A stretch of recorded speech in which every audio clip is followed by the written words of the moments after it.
Hello എല്ലാവർക്കും welcome to നിതീസ് cook enjoy. അപ്പോൾ ഇന്ന് ഉണ്ടാക്കുന്നത് ചേമ്പിനെ കൊണ്ടുള്ളൊരു ഡിഷാണ്.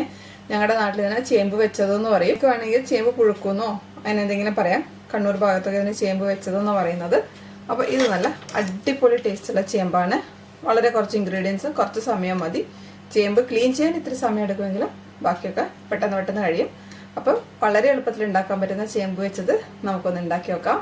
അപ്പോൾ ഒട്ടും താമസിയാതെ വീഡിയോ കണ്ടിട്ട് വരാം. Welcome to the video. ചേമ്പ് നമുക്ക് ഉണ്ടാക്കാൻ തുടങ്ങാം. അതിൽ നിന്ന് നമുക്ക് ഇതിൻ്റെ തൊലിയൊന്ന് പീൽ ചെയ്തെടുക്കണം. ഇതുപോലെ ഒരു പീലർ വെച്ചിട്ടെടുത്താൽ പെട്ടെന്ന് കാര്യം കഴിയും. അല്ലെങ്കിൽ നമുക്കൊരു കത്തി വെച്ചിട്ട് ചെയ്തെടുക്കാം.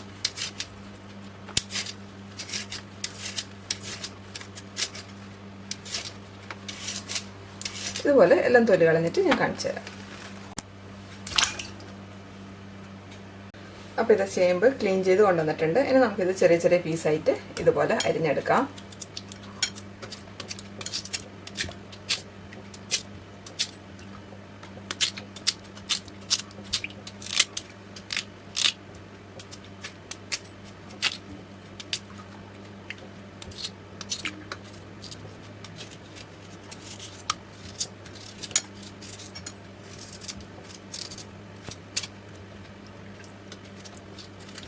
അപ്പം ഞാനൊരു പ്രഷർ കുക്കർ അടുപ്പത്തോട്ട് വെച്ചിട്ടുണ്ട്. അതിലേക്ക് നമ്മൾ കഴുകി വെച്ചിട്ടുള്ള ഈ ഒരു ചേമ്പ് ചേർത്ത് കൊടുക്കാം.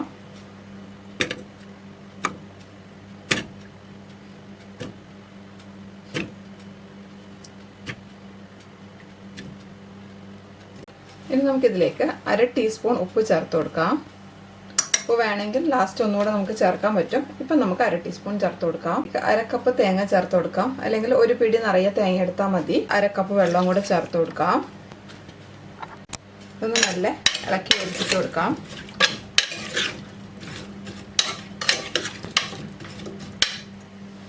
കുക്കർ അടച്ചിട്ട് മീഡിയം ഫ്ലെയിമിൽ ഒരു വിസിൽ വേവിച്ചെടുക്കാം. എല്ലാ ചേമ്പും ഏകദേശം ആ ഒരു വേവേ ഉണ്ടാവുള്ളൂ. ഇനി നിങ്ങൾക്ക് വേവ് കുറഞ്ഞു പോയി തോന്നുവാണെങ്കിൽ നമുക്കിത് തുറന്നിട്ട് പ്രഷർ പോയതിന് ശേഷം തുറന്ന് നോക്കിയിട്ട് വേവ് കുറവാണെന്ന് തോന്നുവാണെങ്കിൽ ഒന്നുകൂടെ ഒരു ഹൈ ഫ്ലെയിമിലിട്ട് ഒരു വിസിലൂടെ അടിച്ചെടുത്താൽ മതി. അപ്പം ഞാനിത് ഒരു വിസിലടിച്ചിട്ട് തുറക്കാം.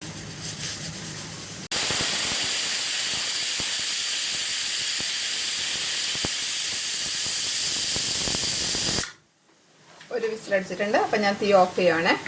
ഇനി നമുക്ക് ഇതിൻ്റെ പ്രഷർ പോയതിന് ശേഷം തുറന്ന് നോക്കാം. നമ്മുടെ ചേമ്പിൻ്റെ പ്രഷറൊക്കെ പോയിട്ടുണ്ട്. നമുക്കിത് തുറന്ന് നോക്കാം.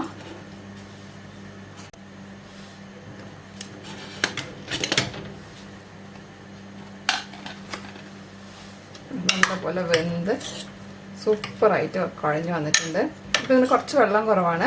അപ്പം ഞാൻ കുറച്ചുകൂടെ വെള്ളം ഒഴിച്ചിട്ട് ഒന്നുകൂടെ ഒന്ന് തിളപ്പിച്ച് മിക്സ് ചെയ്തെടുക്കും. വേവൊക്കെ കറക്റ്റായി വന്നിട്ടുണ്ട്. നമുക്കിതിലേക്ക് 1/2 കപ്പ് തിളച്ച വെള്ളം ചേർത്ത് കൊടുക്കാം. ഒന്ന് മിക്സ് ചെയ്ത് കൊടുക്കാം. പോരായെങ്കിൽ കുറച്ചുകൂടെ നമുക്ക് ഒഴിച്ചു കൊടുക്കാം.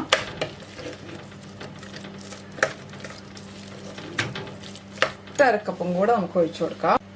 അപ്പം നമുക്ക് 1/2 കപ്പ് വെള്ളം കൂടെ ഒഴിച്ചു കൊടുക്കാം. അപ്പോൾ മൊത്തത്തിൽ 1 കപ്പ് വെള്ളം നമ്മൾ ഒഴിച്ചിട്ടുണ്ട്.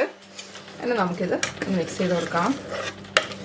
കണ്ടോ, ഇതൊരു സ്പൂണിട്ട് കോരി കഴിക്കുന്ന പരുവത്തിലുള്ള ആ ഒരു സ്റ്റൈലാണ് ഉണ്ടാക്കുന്നത്. നിങ്ങൾക്ക് കട്ടിയായിട്ട് വേണമെങ്കിൽ അങ്ങനെ ഉണ്ടാക്കാം.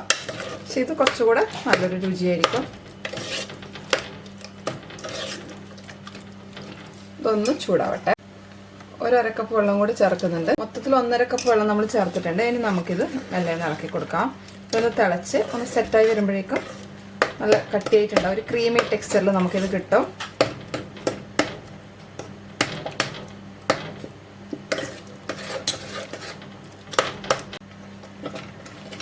നല്ല അടിപൊളി ചേമ്പ് റെഡി ആയിട്ടുണ്ട്.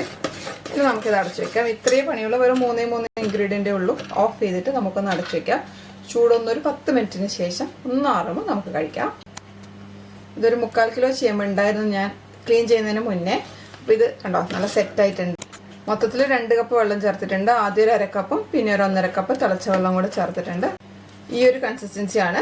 നമുക്ക് തണുക്കുമ്പോൾ കുറച്ചുകൂടെ ഒന്ന് കട്ടിയാവും. ഇത് നമുക്ക് കറി കൂട്ടിയിട്ട് കഴിക്കാം. നോൺ വെജ് എന്തെങ്കിലും കറി ഉണ്ടെങ്കിൽ അത് കൂട്ടി കഴിക്കാം. അല്ലെങ്കിൽ ഇത് ചുമ്മാ നമ്മൾ സ്പൂൺ ഇട്ടിട്ട് കോരി കഴിക്കാനും നല്ല ടേസ്റ്റാണ്. ഇനി അതല്ലെങ്കിൽ ഇതൊന്ന് പ്ലേറ്റിൽ വിളമ്പിയതിന് ശേഷം അതിൻ്റെ മേലെ കുറച്ച് പഞ്ചസാര സ്പ്രിങ്കിൾ ചെയ്ത് കഴിക്കാനും നല്ല ടേസ്റ്റ് തന്നെയാണ്.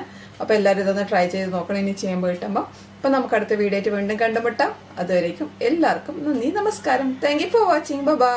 എല്ലാവരും ഹാപ്പി ആയിട്ടിരിക്കുക, ഹെൽത്തി ആയിട്ടിരിക്കുക. അപ്പോൾ ഇഷ്ടപ്പെടുവാണെങ്കിൽ വീഡിയോ ഷെയർ ചെയ്യാൻ മറക്കരുതേ.